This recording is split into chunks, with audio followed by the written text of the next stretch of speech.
autonome sur tout le territoire français. Et le Crédit Mutuel donc, est original parce qu'il a dans chaque caisse un conseil d'administration qui pilote la caisse en accord bien évidemment avec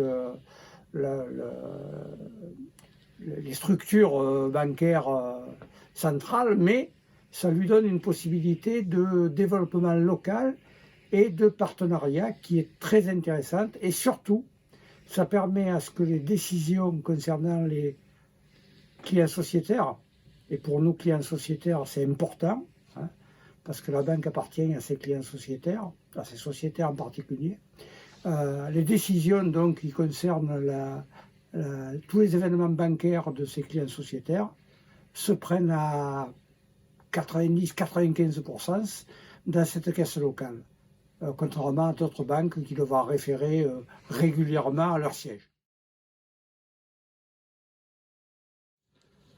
On va dire que c'est à la fois un concours de circonstances par la rencontre avec des personnes qui étaient investies dans le mouvement associatif, qui étaient proches de la caisse de Crédit Mutuel Vieux-Port. Et d'autre part, l'intérêt a été soutenu et la coopération a continué parce qu'il y a du fondamental derrière ça. Donc les fondateurs des 3 jours de métiers d'art sont depuis longtemps proches du Crédit Mutuel Vieux-Port. On a noué des liens coopératifs et amicaux, mais également les 3 jours de métiers d'art, ça reflète quelque chose d'important pour nous, qui est la coopération de proximité, la coopération également avec le monde associatif. Ici, c'est le monde associatif appliqué au métier d'art.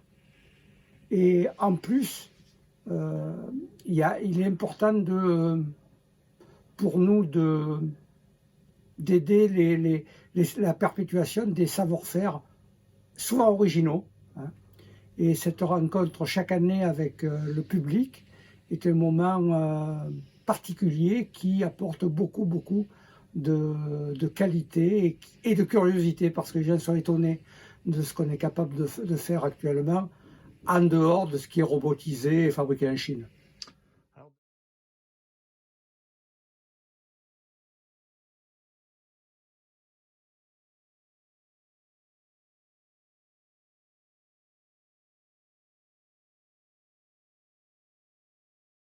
Alors d'abord, je voudrais profiter de la perche que vous me tendez pour dire que le Crédit Mutuel a été à l'écoute de ses clients sociétaires depuis le mois de mars et a beaucoup aidé les professionnels et les associations. Je tenais à le dire parce qu'on a été à la pointe de cette aide, et en particulier par rapport aux artisans commerçants. Le deuxième aspect de ce que je voulais dire, c'est que on est dans un changement de façon de faire, de façon de travailler et de façon de s'adresser au public. Moi, je suis spécialiste par ailleurs de la formation, et on voit se développer des modules en distanciel et des rencontres en présentiel. Et le salon des métiers d'art, qui bien sûr n'est pas dans ce domaine-là, n'échappe pas à cette règle-là. Et je vois avec plaisir que l'association AMAT s'est adaptée à cette nouvelle conjoncture, sans savoir qu'il allait y avoir un deuxième confinement, et a mis en place une galerie virtuelle qui va permettre de faire connaître les artisans depuis chez soi, et probablement lier des liens, même à distance, avec eux. Et puis, il y a les 2 week-ends de présentiel qui sont prévus début décembre. J'espère qu'ils se tiendront, j'espère de tout cœur. Si malheureusement ils devaient ne pas se tenir et être reportés, ils auront certainement lieu un peu plus tard. Ça, j'en doute pas, parce que les organisateurs ont la passion chevillée au corps.